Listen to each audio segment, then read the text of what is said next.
Imagine you are the absolute sovereign of a nation. You are resting in a luxury hotel in Switzerland, seeking a brief reprieve from the desert heat. You turn on the television, expecting the mundane news of the day, only to be met with a shattering headline. You are no longer emir. The throne has been seized, and the usurper is no stranger. He is your own son. This is the prologue to a saga that transformed a desolate desert peninsula into the wealthiest spot on earth. It is the story of a man who began his reign with a familial betrayal, gambled the future of his nation on a resource the world deemed worthless, and forged a media empire that would rewire the power dynamics of the Middle East forever. This is the life of Sheikh Hamad bin Khalifa al-Thani, the architect of modern Qatar, a man who usurped the throne to rebuild a country. History is in the headlines, but the truth? That's hidden in the profiles. Welcome to Profile. Subscribe to join our community of curious minds. In the 1980s and early 90s, Qatar bore no resemblance to the hypermodern titan of wealth it is today. The nation was governed by Sheikh Khalifa bin Hamad al-Thani, a traditionalist, deeply conservative and cautious. Under his rule, Qatar's foreign policy was a study in passivity, existing entirely within the long shadow of its elder brother, Saudi Arabia.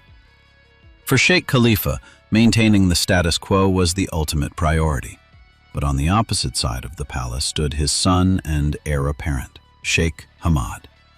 Educated at Britain's elite Royal Military Academy, Sandhurst, Hamad was a man of visceral ambition and profound dissatisfaction. He watched as his nation bled golden opportunities, fading into geopolitical irrelevance amidst the cutthroat competitions of the Middle East. As the commander of the armed forces, Hamad began a meticulous, silent repositioning of the pieces on the board. He was waiting for a single, golden window of opportunity. That window shattered open in the summer of 1995. Sheikh Khalifa departed Doha for Geneva for a summer vacation and a medical checkup. The moment the emir's plane touched down in Europe, Sheikh Hamad executed one of the cleanest, most surgical, and most unorthodox coups in Arab history. In the early hours of June 27th, forces loyal to the Crown Prince encircled the royal palace, the national television station, and the airport. Not a single bullet was fired. No blood stained the sand. The transition was eerily quiet because Hamad had spent months strategically distributing key posts, effectively purchasing the loyalty of the military and Qatar's most powerful tribal leaders. That morning, Hamad gathered the tribal elders at the palace, ensuring their oaths of allegiance were captured on camera to broadcast his legitimacy to a stunned world. In a brief, televised address, he announced he was assuming power due to the country's circumstances. He stated with a calculated coldness, "I am not happy with what has happened, but it was something that had to be done, and I did it." And just like that, while resting in his luxury suite in Switzerland, Sheikh Khalifa was stripped of his emirate by the son he had raised to protect it. The deposed emir's reaction was one of pure, unadulterated fury. From his exile in Europe, he branded his son ignorant and vowed to reclaim his throne. He wasn't bluffing. Using the billions of dollars stashed in his personal European bank accounts and backed by the covert support of Saudi Arabia and the UAE, who were deeply unnerved by Hamad's streak of independence, Khalifa began assembling a mercenary army. This force, a mixture of desert tribes and former foreign officers, was tasked with a singular mission, a counter-coup to retake Doha.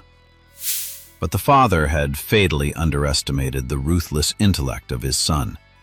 Sheikh Hamad's intelligence apparatus caught wind of the plot.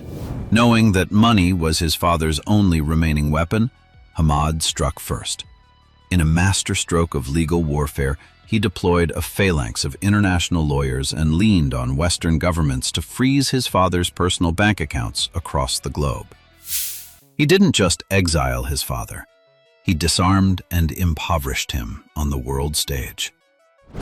With the threat of the counter-coup neutralized, the new architect of Qatar sat on his throne, but he was not the heir to a thriving empire. In the mid-90s, Qatar was struggling. Its oil reserves were a mere drop compared to the vast oceans of crude possessed by Saudi Arabia. The economy was stagnating, and the state was grappling with a crippling budget deficit. For Qatar to emerge from the shadow of its neighbors, it needed a miracle.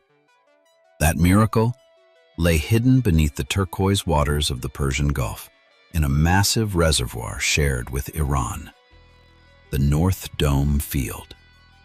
It was, and remains, the largest natural gas field on the planet. But in the 1990s, gas was not synonymous with wealth. Unlike oil, natural gas could not be easily pumped into tankers. It required pipelines, making it impossible to reach the lucrative distant markets of Asia or Europe. To the world's leading experts and Arab neighbors, this gargantuan gas reserve was a stranded asset. Sheikh Hamad, however, was a geopolitical gambler. He turned his gaze toward a nascent and prohibitively expensive technology that no one else dared to touch: liquefied natural gas, or LNG. The process was a feat of extreme engineering, freezing gas to a staggering -162 degrees Celsius to turn it into a liquid, reducing its volume 600-fold. This allowed the gas to be loaded onto gargantuan specialized ships and exported to any corner of the globe. To execute this, Qatar needed billions, money it simply did not have. In a manic risk that could have plunged his nation into total bankruptcy, Sheikh Hamad leveraged Qatar's entire future, borrowing billions from international banks and Western corporations. His neighbors watched with bated breath, waiting for his financial collapse. They waited in vain. A few years later, this dangerous gamble yielded a harvest of unprecedented proportions. As the infrastructure for LNG was completed, global energy demand, particularly in China and Japan, skyrocketed. A tsunami of wealth, measured in the hundreds of billions, flooded the tiny peninsula. In less than a decade, Qatar transitioned from a modest economy to the world's leading exporter of LNG. Their GDP exploded, and Qatar became the #1 nation on Earth in terms of highest per capita income. A people who, only a generation prior, had dived into the sea for pearls, were now navigating glass and steel skylines in Ferraris and Lamborghinis. But Sheikh Hamad knew that wealth alone did not guarantee survival. He remembered 1990, when wealthy Kuwait was swallowed by Saddam Hussein's tanks in a matter of hours. To protect his prize, Hamad needed a weapon that could project Qatar's voice to the ends of the earth, an invisible shield against regional giants. To build that shield, he forged a media weapon, a weapon called Al Jazeera. In the Middle East of the 1990s, media was a sterile and monotonous affair. It consisted of tedious state-run broadcasts, endless footage of monarchs and presidents shaking hands, while any whisper of dissent was ruthlessly censored. But Sheikh Hamad, now sitting on a treasury of gas billions, understood that to be seen on the global stage, he had to shatter this media monopoly. He had learned from history. Hamad decided to turn Qatar into a country with a voice, one so thunderous that no power could ignore it.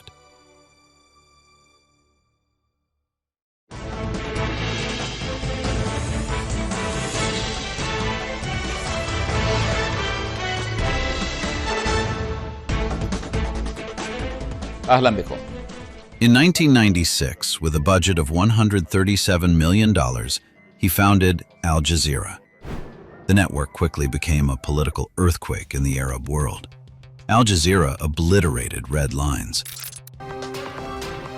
تحية طيبة مشاهدي الكرام. They produced debate programs like The Opposite Direction, Al-Iteja al-Mukis, where government critics clashed with state officials in heated arguments, an unthinkable phenomenon in the Arab world until then. They were the first Arab network to provide a live platform for exiled dissidents and fierce critics, bringing faces to the screen whose names had been forbidden in official media. Simultaneously, Al Jazeera plunged into the heart of taboo crises, broadcasting narratives that no other Arab government dared to touch. This unprecedented media freedom drove the monarchs and dictators of the Middle East to the brink of insanity. Saudi Arabia recalled its ambassador from Doha. The then president of Egypt, Hosni Mubarak, during a visit to Al Jazeera's modest headquarters, remarked sarcastically, "All this trouble is coming from this matchbox?" Arab nations repeatedly shuttered Al Jazeera's offices and expelled its journalists. Even the United States, during the wars in Afghanistan and Iraq, bombed the network's bureaus. But for Sheikh Hamad, every ounce of pressure was a strategic victory. Al Jazeera had become Qatar's weapon of public diplomacy. He had seized the hearts and minds of over 300 million Arabs. Now, if Saudi Arabia, Egypt, or any other power dared to threaten Qatar, Hamad could utilize Al Jazeera to delegitimize them within their own borders. Al Jazeera made Qatar an indispensable factor in global equations. Yet, this media sword was only one part of the dangerous game Hamad had initiated. To guarantee the eternal security of his nation, he had to craft a masterpiece of international relations.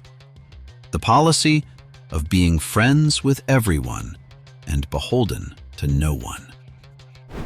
Astronomical wealth and a media arsenal had turned Qatar into a power, but one massive problem remained: geography. Qatar sat like a small, delectable morsel in the jaws of regional whales. Sheikh Hamad knew that neither money nor Al Jazeera could stop the tanks of his massive neighbor, Saudi Arabia.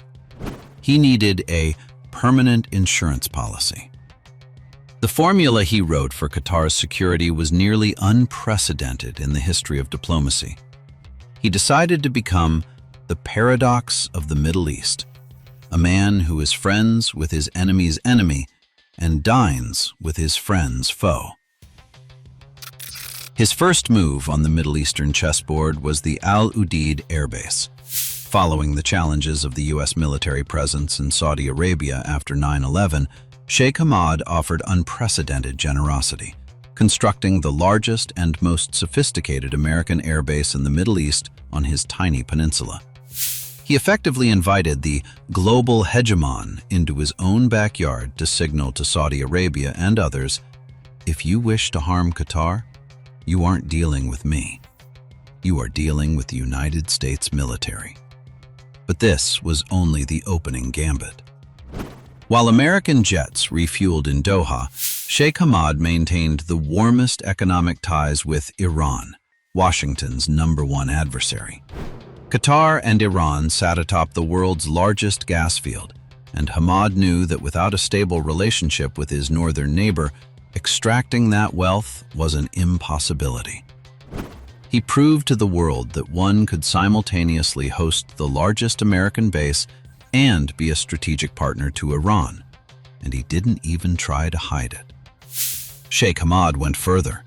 He was the first Gulf Arab leader to establish trade relations with Israel. Yet he calculatedly opened Doha's doors to Hamas, the Taliban, and Western dissidents. He knew that Washington would always require a discreet intermediary. In the world of intelligence, you always need a safe room to negotiate with the enemy you are officially not speaking to. These dizzying contradictions stunned the world. How could one country host the U.S. military while serving as a sanctuary for groups Washington branded as enemies? Sheikh Hamad's answer was simple: mediation. He transformed Qatar into the Switzerland of the Middle East, a place where blood-sworn enemies, when they have no other way to talk, sit at negotiating tables in Doha's luxury hotels. This policy made Qatar bulletproof because he had become the world's indispensable mediator. He paid tribute to everyone so that he would owe tribute to no one. He proved that in politics, friend and enemy are fluid terms.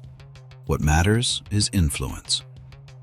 And now, it was time to move that influence from politics to the shop windows, stadiums, and streets of Europe and America.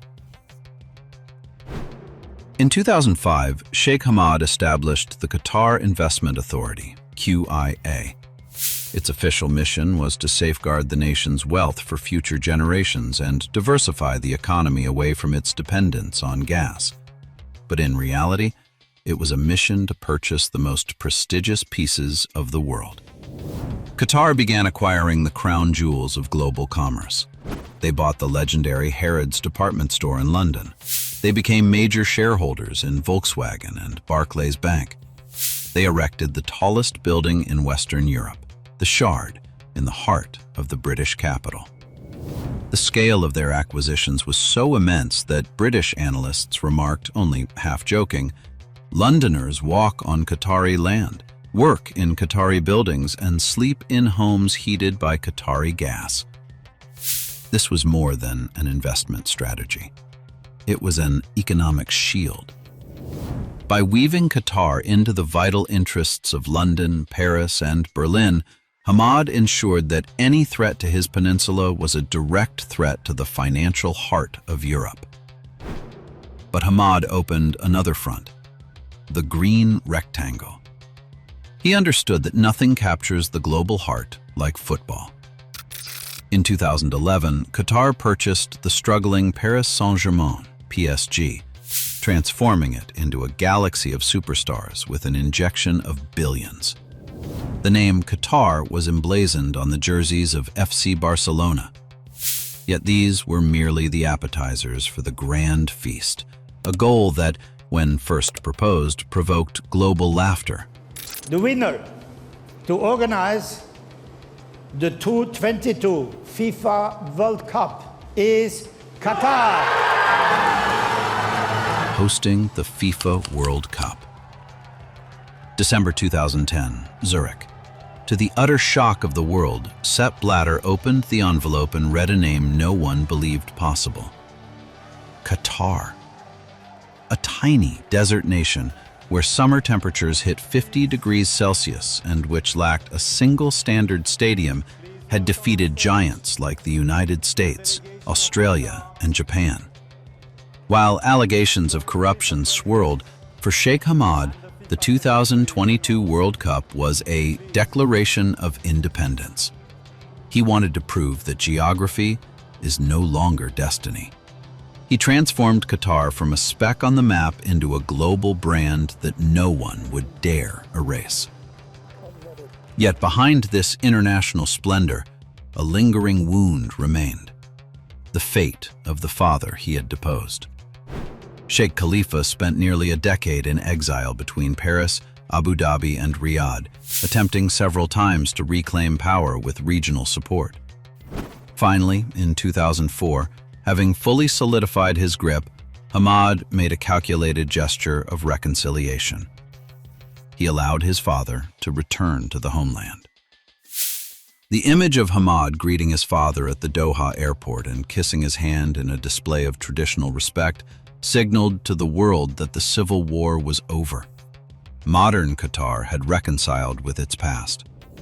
Sheikh Khalifa lived his final years in quietude and passed away in 2016, buried in a soil that no longer resembled the desert he had left behind. Then, at the pinnacle of his power, Sheikh Hamad made a move that stunned the Middle East. In a region where rulers usually leave the throne only in a coffin or by a bullet, Hamad did the unthinkable. In June 2013, at just 61 years old, he voluntarily abdicated, handing the reins of power to his 33-year-old son, Sheikh Tamim. Behind the palace walls, Hamad's private life reflected the same contradictions as his politics, a blend of Bedouin tradition and 21st century luxury. He has 3 wives and 24 children. His first marriage to Sheikha Maryam was a traditional union to solidify family ties. His third, Sheikha Noura, remained largely in the shadows. But it was his second marriage, in 1977, to Moza bint Nasser, that changed the face of Qatari governance. Sheikh Moza's father, Nasser al-Misned, had been a fierce opponent of Hamad's father and had even been imprisoned. This marriage was a political earthquake. Sheikh Moza refused to remain in the shadows of the court. She became the modern face of Qatar, managing the Qatar Foundation and Education City, and appearing at Hamad's side on strategic world tours, a total taboo-breaking move among Gulf monarchs. Hamad ensured that the law of the eldest son did not override the welfare of the state. Originally, his eldest son by Moza, Sheikh Jassim, was the heir. But in 2003, in a quiet transition, Jassim, who lacked an interest in politics, stepped aside for his younger brother, Tamim. Hamad spent years grooming Tamim in war rooms and OPEC meetings to ensure the nation's stability. Today, Hamad remains a man of contrasts. He is a devotee of ancient traditions like falconry and camel racing, spending days in luxury desert tents. Yet, he owns Qatar, one of the world's most opulent superyachts. He is a prolific collector, spending billions on art to turn Qatar into a cultural hub.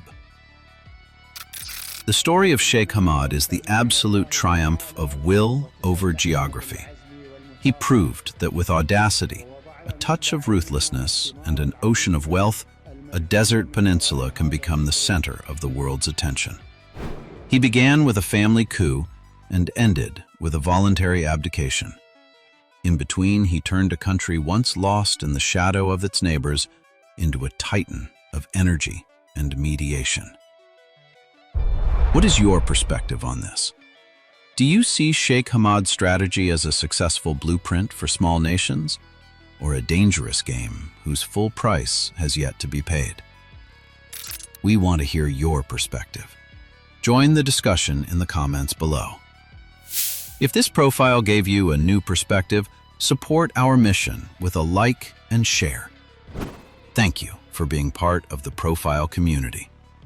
Until next time, stay curious.